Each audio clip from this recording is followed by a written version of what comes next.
Hello and welcome to another edition of Critical Q&A, the show where I answer your questions based on what you've left for me in the comments section of my Q&A videos or have sent to me by email at askchrisshelton@gmail.com.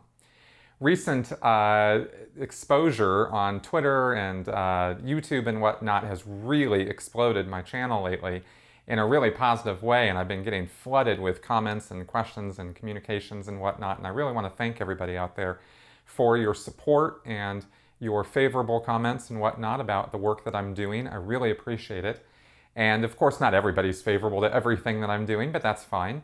I appreciate constructive criticism as well. And as we roll into 2017, I think we are really seeing, that Scientology has gone past a tipping point in terms of the public exposure. And I know that those are hopeful words and maybe overly optimistic. And I don't mean by that we're going to see the downfall of the Church of Scientology in 2017. But I definitely think we have passed a point of no return in terms of their ability to get new members, in terms of their ability to speak in such a way that anybody believes anything that they say as an organization. And I think more and more people see very clearly that individual Scientologists who speak out in support of that organization are pretty diluted in terms of what they're saying, because the exposure of the abuses and the crimes of Scientology has been so widespread now that it is just unbelievable that somebody would speak out in support of that organization. And they miss the fact that while a personal testimonial that somebody has had wins or gains or experienced, some degree of happiness or change in their life in a positive way because of Scientology, that kind of testimonial is fine. There's no argument with that. That's not the point of what I do, what Leah does, what any of us people who are speaking out about the abuses of Scientology. We're not trying to take away from any of that. What we're trying to do is show that there are pros and there are cons to being involved in Scientology. And the pros do not outweigh the cons. And the very structure and DNA of Scientology is put together in a way that it is something that takes advantage of its members, and it is abusive, and especially at its highest levels. Right, at a street level or at a regular level, it's manipulative, it's money grubbing and that sort of thing, but it's not necessarily going to ruin your life if you simply walk in and ask them a few questions. But when you get involved for years and years, and you give over so much of your money and your time and your resources and get so little back in return, you really should be questioning the value of this organization and its influence in your life. And that's what the individual Scientologists are not doing, and they seem to miss on the fact that there are cons as well as pros to this, to this matter. So anyway, I just wanted to comment on that briefly because I wanted to be clear for any new members who are coming on board here with, because I'm getting a lot of new viewers and whatnot, what attitude I have in approaching this and how it is that I feel now about the organization and what it's doing, and why organizationally there is a real problem with Scientology, even if the individual testimonials and gains and whatnot that people have had, there's some validity to that, and I'm not trying to take any of that away. I'm simply pointing out that that doesn't outweigh the destructiveness of this group, period. Just like no question about it.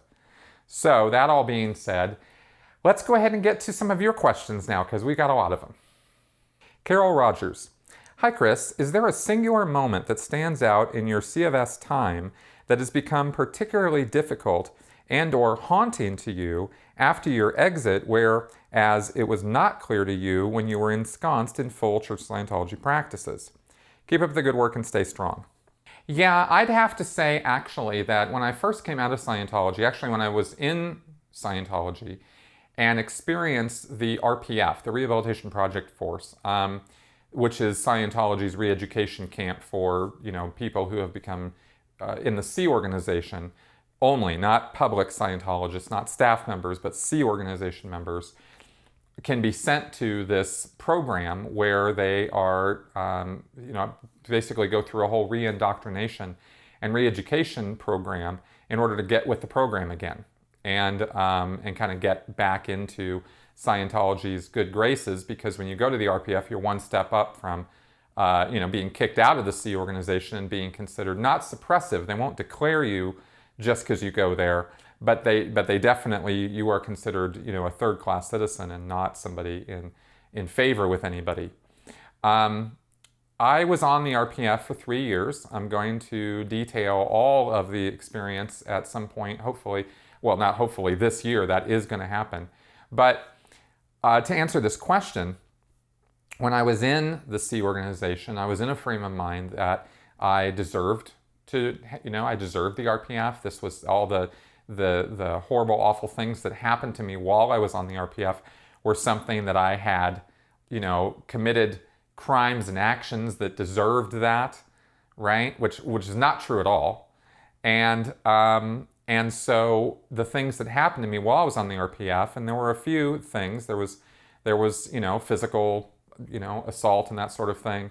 I broke my finger while I was there, and in fact, just to demonstrate an example of what I'm talking about, this might be a good specific of what I'm talking about. I broke my finger in an accident on the RPF, the top of my middle finger on my left hand, and it was split. The bone was, and I was denied hospital care for the first 24 hours of that. The person who was in charge of the RPF thought that pain was a good thing. That pain was actually, he thought that specifically. He said that pain was something that just existed in your head, and you could overcome it if you want, through force of will and intention. And so he didn't give any credence to the idea that I was in pain or even that my finger was broken. And so I ended up not going to the hospital, and it was, I've never broken a bone in my body up until that point, and so it was absolutely the single most painful experience I've ever had. Kind of surprising, actually. It swells up and it's just an incredible amount of pain. And so I tried to sleep that night in my bunk bed and could not sleep at all because of the pain. It was actually excruciating. And the next morning, the Sea Org member, one of the Sea Org members who was in charge of the RPF, the person who was denying me the medical care and saying that I couldn't go to the hospital, was an RPFer also. He was the RPFer who was in charge of the RPF, right? But then there's a senior person called the RPF in charge, and he had a deputy, and she was, heard about this, and she was like, "What? You didn't go to the hospital? What the hell is wrong with you?" And of course, it was all my fault, right? And I'm like, as I'm standing there in excruciating pain the next morning, she's like, "Yeah, go to the hospital." And he was arguing against it. No, he doesn't have to go to the hospital. And she's like, "Are you crazy? He's going to the hospital."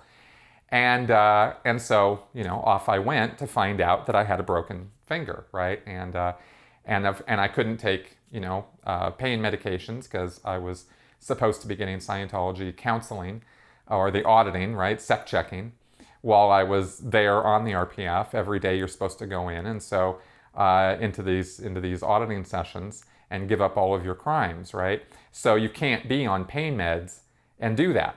And so I had to suffer on through that. And at the time, I thought that kind of sucked.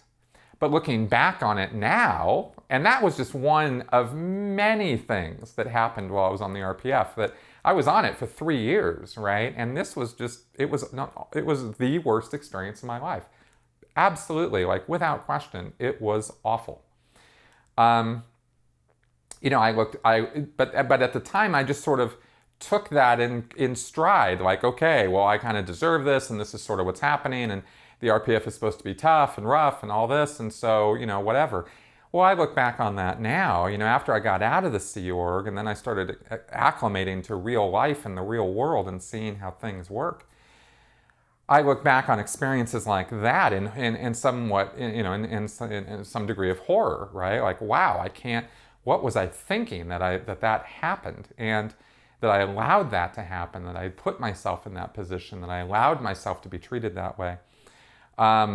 because I still look at it from the point of view that I have some responsibility for that. But at the same time, I was, being treated like chattel. And I look at a lot of my Sea Org experience that way now. Whereas, and I guess what it comes down to is redefining what's normal. We can change our ideas of what's normal, what's acceptable, what are we going to put up with, and that sort of thing. And that doesn't really matter. If you're in an abusive situation, it doesn't matter what you think about how normal or abnormal it is. If it's abusive, it's abusive. If you're getting beat up, if you're being mentally tortured, emotionally tortured, that's just what it is, and it took me some time and distance away from it to be able to put that into perspective. And I'm glad that I've, got myself that time and distance now so I can see it a lot more clearly. Mandy Franks, I have a question coming from Leah Remini's show that you've also touched on in past videos. In the most recent episode, someone brought up the freeloader bill. Of course, I understand the concept of it, but as she said she signed when she was 16, why would she be worried that it would hold up as a legitimate contract and that she could be forced to pay it once she was outside Scientology? Surely that contract wouldn't hold up in any outside court to force her. This question gets asked a lot, and it seems to be a very misunderstood idea in terms of the enforceability of the freeloader bill. So let me talk about this. In Scientology, when you join staff or you join the Sea organization, you agree to work for the organization as a volunteer, basically meaning they don't have to pay you anything. But what they do agree to do is give you free Scientology courses and auditing, counseling. And that's the freebie that you get by joining up and working for the organization. Some staff members are able to take advantage of that and move up that bridge to total freedom on staff or in the Sea Org, but most are not. And you'll find if you survey the staff in the Sea Org that probably 75–80% of them hardly move at all on that bridge to total freedom.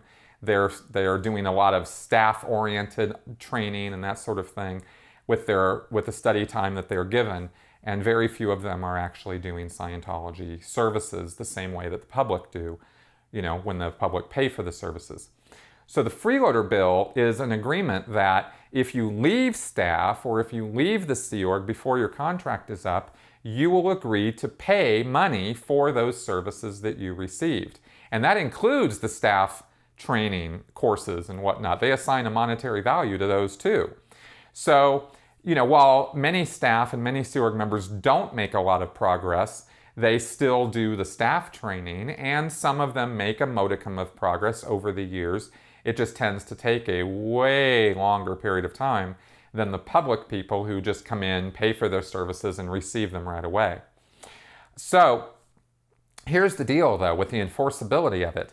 It's not that no one in Scientology cares at all about the legal enforceability of the freeloader bill. Within the world of Scientology, it is enforceable. And that's all that matters to them. If you leave staff or you leave the Sea Org and you still want to be a Scientologist and do Scientology, you have to pay that bill. Because the Scientologists are under no obligation to give you any services, or even if you pay them, they don't have to service you, right? Just in the same way that any business doesn't have to service you just because you walk in with money. So the agreement within the world of Scientology is that you will pay this bill off in full before, and you will do other actions to make amends for having left staff or left the Sea Org, before you will be allowed to continue in Scientology. And that is 1,000% enforceable. No one can tell Scientology they can't do that, right? Now, they will not take you to court to pursue that freeloader bill because it's not enforceable that way. But what they're holding over you is not a legal contract, it's a Scientology contract, right? And they can enforce that, and they do.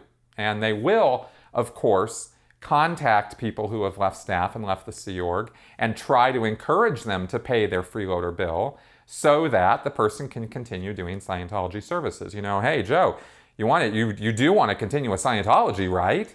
It's important to you, right? I mean, this is the bridge to total freedom and you really want to do this, right? So you got to pay this bill.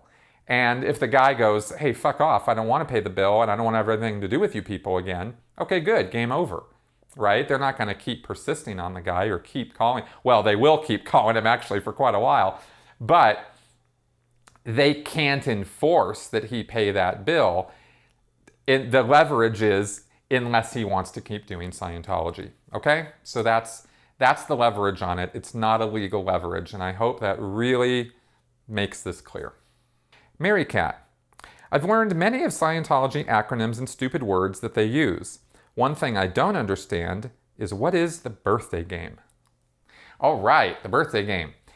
In the 1970s, when L. Ron Hubbard was running around on the ship, the ships that made up the Sea Organization, he was asked by his aides and people who worked for him what he wanted for his birthday. March 13th is L. Ron Hubbard's birthday, and every year that would roll around, and Hubbard would always say, I want Scientology expansion.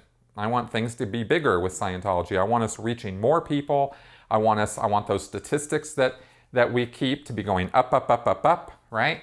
And that's what I want. I don't want a car. I don't want a house. I don't want a, new ascot. I don't want a, motorcycle or anything. Although he got all those things for his birthdays.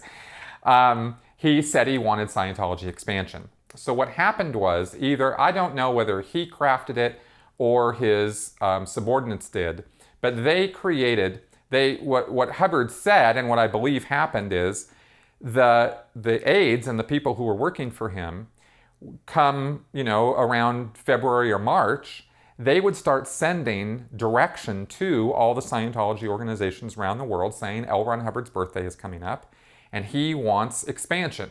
So let's give him some up statistics, right? Let's have some production reflected in our production statistics. And as you know, every week Scientology keeps track of how many new people came in, how many students were on course, how many people got audited, how many hours they were audited. They have hundreds of production statistics that they keep, and they graph these every week on pieces of paper. And Scientology staff and Sea Org members live and die by these statistics. So the measure of production would be reflected in these statistics. So it was always a thing to send Ron up statistics for his birthday. And so what formulated from this was a game because, as Hubbard put it, the March 13th would come, all the statistics would be up, and then after March 13th, no more birthday. Down go all the statistics, right? And everybody's like, rah, if you guys could do it this week, can't you do it the next week and the next and the next, right? Because like I said, the staff and the Sea Org members, they live and die by these statistics, right? You can get in a lot of trouble if your statistics are down. So they formulated a game where they assigned every week points to up statistics. If your graph was a little bit up, you got 1 point. If it was way up, you got 3 points. And the idea was to keep them going up all year long, okay? And then they would assign points to each of the different statistics, and there were something like 50 or 52 statistics or something in every organization. So you could get, every week you could potentially make, if it was 3 points per graph and you could make every graph go straight up, you could potentially be getting 3 points. So that's 150, 160, 170 points as an organization. And another organization, right? And it didn't matter if it was small organization with 4 staff or if it was a big organization with 50, that it was the slant of the line that determined how many points you were getting per statistic.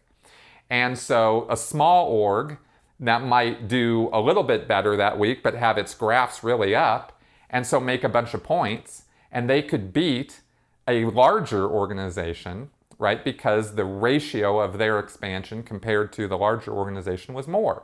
So they were expanding more, therefore they were getting more points. And this birthday game, what they would do is tally all the points for all the organizations in every quarter, and every year. And at the end of the year, the organization that had the most points would win the birthday game. And they started holding in the 1980s and 90s, they started holding events where they would give big trophies to the executives of these organizations, and playing the birthday game amongst all the Scientology organizations around the world became a big deal. And because it was all based on the slant of those graphs, this just increased the amount of pressure and drive to get those statistics up through any means possible, often falsely. And so you had every year, like just constantly going on, where we would be busting people for false statistics because they were faking it because they wanted to win the birthday game, right? And like I said, and not just because of the birthday game itself, but because of the way Scientology staff and Sea Org members are run. You live and die by those statistics. So, if you're getting in a lot of trouble for having a down statistic, but you are, considered the bee's knees if your statistics are up and you're winning the birthday game, right? Because they're tracking this every week, then you're considered a hero, right? You can go from 0 to hero in a week by having these up statistics. So this was the birthday game, and this was how it was played. And management, Scientology management, kept promoting this and kept pushing this game for years and years, even well after L. Ron Hubbard died. It just became a tradition, and it still is. And that is the birthday game. XC Best Cow. You mentioned Hubbard having 2 wives at the same time as an example of him having problems. These days, a lot of people, myself included, make a clear distinction between cheating and polyamory. Yet this distinction is about relationships rather than marriages. Polygamy is not legal. Could you tell us a bit more about how this whole thing with 2 wives worked? I mean socially as well as legally. Were they married in a legal sense somehow? Did the wives know about it in advance and consented to it? Or was it something that Hubbard either kept secret from them or forced upon them? Okay, L. Ron Hubbard was a ladies' man. He was an adulterer. He definitely, and it's a little hard to believe because a lot of people look at him and just go, God, he's not very good looking. But he was charismatic. And especially in the 1950s, when he really got a lot of popularity and stuff, he could light up a room and he could speak quite well to a group of people. What he was saying might not necessarily have made a lot of sense, but the way he said it and his sense of humor and his charisma definitely did make an impression on people. Now, how the 2 wives story happens is this. He married a woman named Polly Grubb. I think it was in the 1920s that they actually got married. They had a couple kids. And he was a writer, and he was running around the country, and then he went into the war. He was married this whole time to Polly.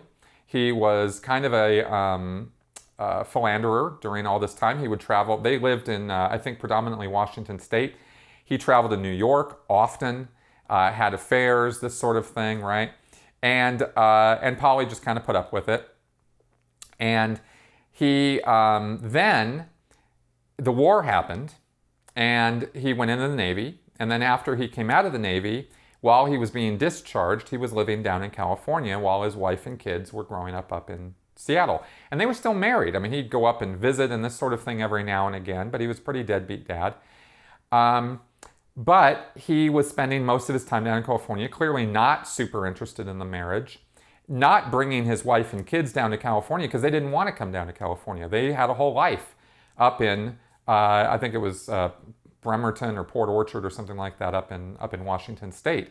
And Polly's parents were there. I mean, they were established. They had a house. So they were waiting for Ron to come back to Washington, but he was hanging out down in LA. And this was in the mid-1940s when he started getting involved with the occult and with Aleister Crowley's minion, Jack Parsons, who was a rocket scientist. This was all in Pasadena, California. Actually, literally 5 minutes. He stayed 5 minutes away from where I grew up in Pasadena. So during that time, when Hubbard went and lived with Jack Parsons, right after he was discharged from the Navy, he met Sarah Northrup. Sarah was Jack Parsons' girlfriend. And they were living in Jack Parsons' mansion along with other people because Jack attracted different people to his, mansion because he just liked having people there.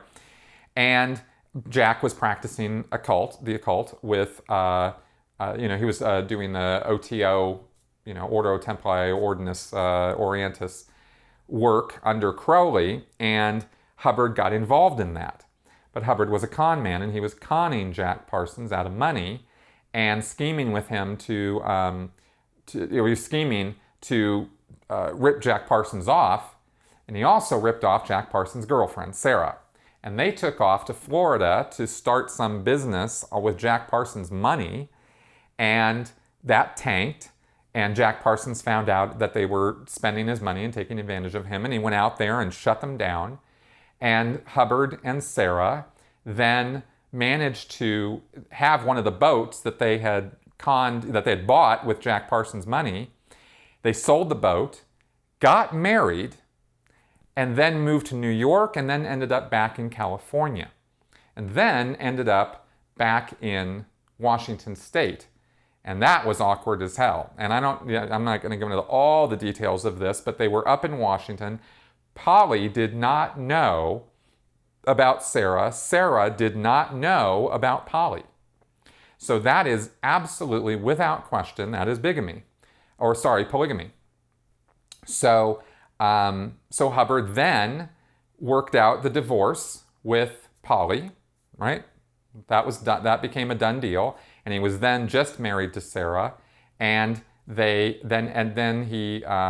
think they went out to New England, and this was 1948, 1949 time period, and Hubbard hooked up with Joseph Campbell, the guy who was editing Astounding magazine, and that's when he wrote Dianetics, and at Joseph Campbell's house in New England, and that was when Dianetics became a thing, and that was when that took off, and then the rest is history, so to speak. So that's the story of the two wives and Hubbard's polygamy, and it's not a pleasant story. Hubbard abused both of those women, certainly emotionally, if not physically, and ended up doing some really bad things to Sarah because they had a baby, and that's all again written history. You can look that up. I'm not going to talk about it in the answer to this question, but that Hubbard was just not a good guy when it came to how he treated women.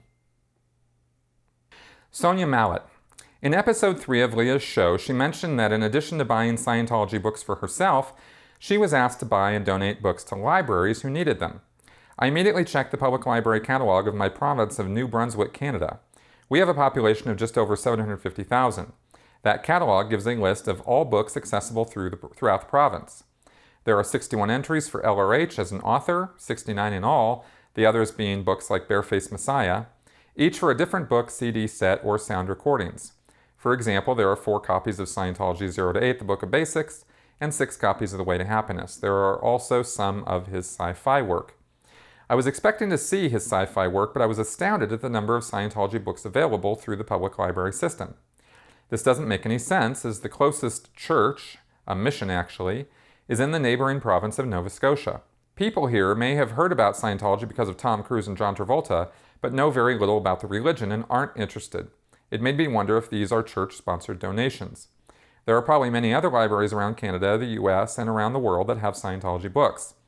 Maybe others are also interested in having them removed. I want these books gone. My main question is this worth it? Would my time be better spent on something else? When someone is down and vulnerable, coming across a book that claims to have the answers to all your problems can be as damaging as someone asking you if you're interested in a free stress test. Leah's series stirred up my activism. I want to do something about this, even though I was never in. Yeah, there's a lot of people right now asking what they can do to do something, anything about Scientology. So let's talk about this for a minute. The books that are in that library or in the libraries of your area were put there by Scientology, no question about it. And they have donated, or they've gotten Scientologists to donate a lot of money over the years for the purpose of buying books from Scientology's publication houses, which are all in-house, and having those books produced and sent off to libraries. And this has been a big deal in Scientology. They made a lot of money off this. It's a total racket. And they, because it doesn't cost Scientology that much to make these books, but they sell them to their parishioners at full price and then ship the books off to these libraries. Most of the libraries, or at least a lot of the libraries, ship the books right back to Scientology. They don't want the books. But in your case, they did, and they took them. So that happens, and that's why you have those books there. I don't think that censorship or taking those books out of the library or trying to ban those books or something like that is a good idea. I don't think any group should be cut off that way. I don't think that's an effective way to fight against Scientology, because it is censorship and it is an inhibition of freedom of speech, and frankly, that's not the way to go about it, right? Exposing the crimes of Scientology, talking about the abuses of Scientology, is the thing to do that will get people to realize that Scientology is a racket and a con, and they don't need to, get those books or read them or do anything, have anything to do with them at all. But trying to, when you try to censor a group or take down a group or ban a group that way, it is so easy for that group to rile people up against that, because people don't like censorship. At least a lot of people don't. I know I'm not talking about, everybody, because there's people on the religious right and whatnot who are all too happy to ban books and burn them. But that's not the people I'm talking about. That's a stupid minority of people. I'm talking about the general population doesn't like censorship, right? And doesn't like book banning and that sort of thing, and neither do I. So what can you do? Expose the truth, right? Be an activist that way. Let me give you an example of something that just happened yesterday. Scientology was going to do a presentation, and this blew me away that they were going to do this. In one of the Clearwater, Florida front groups for Scientology, United for Human Rights is what they've called themselves, they were going to do a presentation on human rights abuses. Now, it is as Hippocratic as you can possibly get for Scientology to be opening their mouth about human rights abuses, but there they were doing that. And somebody from the FBI office in Tampa was going to do a presentation at that event. Mike Rinder blew this open, right?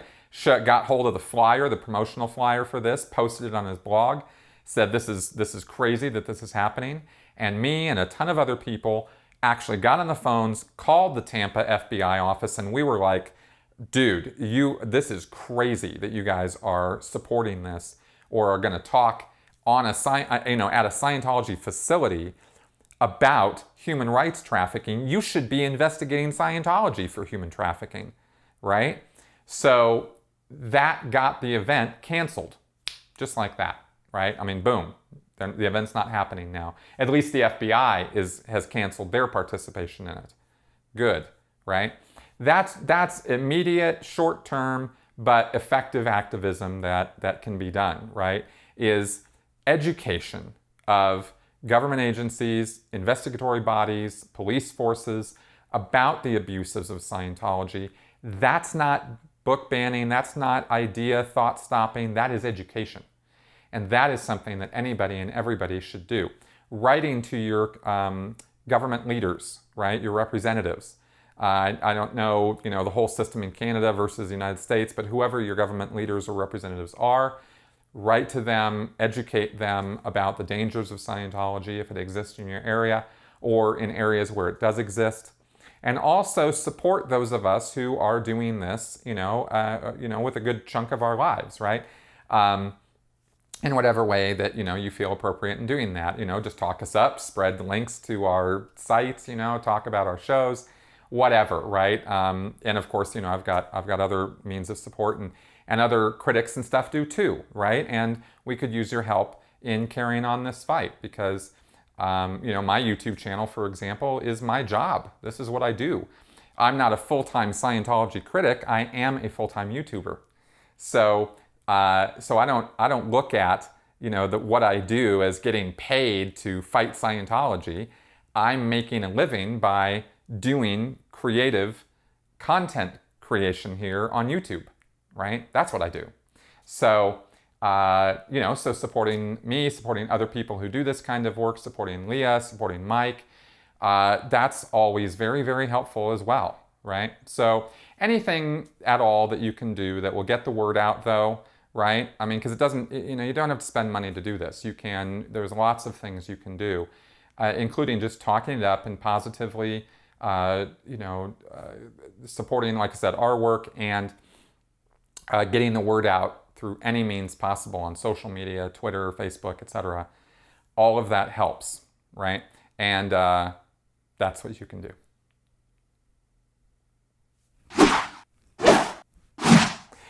It's time for Flash Answers. Marissa Harris. I recalled it in the video in 1986 after L. Ron Hubbard died. David Miscavige called the year AD 36, and I know that AD is supposed to mean after Dianetics, but I'm wondering if Scientologists openly use this term in the organization. I have known Scientologists, and I don't remember them ever saying that they believe in this alternate calendar or them using it. When you were in Scientology, did you or your friends use this calendar? Only as a joke. Really. Nobody in Scientology uses that calendar. Hubbard used it in talking in lectures and whatnot, but it's not like they've, proposed some new Scientology calendar. It's kind of a joke. It's very lighthearted. Coco T. I'd like to know, and maybe you've covered this in a past show, if Child Protective Services have ever taken steps to get children removed from these facilities. I understand that parents have rights to live the way they choose, but a child has no say-so. Have any children who have ever escaped notified CPS? Not that I'm aware of. I've never seen one case of Child Protective Services being notified because of anything going on within the C organization or where there was an abusive child situation because of Scientology. And that probably has to do with the fact that Scientologists themselves are indoctrinated to not contact legal or legislative authorities about things that are going on within Scientology. And that indoctrination is very deep and very heavy. They don't trust what they call WOGs, right? People who are not Scientologists, and they will not go to outside forces like the police or the FBI or CPS or anything like that as their first level of recourse. It would be because they know that if they were to do that, that would be the end for them as Scientologists. Stephen Willis. Is there anything which gives legitimate status to a public member of Scientology in the eyes of the church, staff, and Sea Org workers? I can think of wealth, fame, and how far up the bridge they are as contributing factors, but is there anything else? Probably the only other thing I could think of that would give somebody status in the world would be how many people they've brought into Scientology, whether through recovering them to Scientology because they were once in and they left, or getting new people in, right? Or selling books. They love book sales, right? And getting people in that way. So that also gives you status. But it will never give you as much status as people who give large amounts of money. Because let's not ever forget, Scientology is about money. And that is the sun that the Scientology world orbits. So there you go. Okay, and that's the end of our show for this week. Thank you very much for coming around. Please leave any comments, questions, feedback, good, bad, or indifferent in the section below in the comments section. Thanks for coming around and watching. Please check out my Sensibly Speaking podcast this week with Aaron Smith-Levin. And look forward to more critical thinking videos that I will be making, as well as Scientology-related content. I'm really looking forward to 2017 being a year of really expanding this channel in a number of ways to talk about Scientology for sure, but also expanding the content to new and different, well, maybe not so different directions, but definitely expanding the content to include other destructive cults that are out there and other destructive groups, and also pumping up some of the critical thinking content. So again, thanks for coming around. I'll see you guys next week.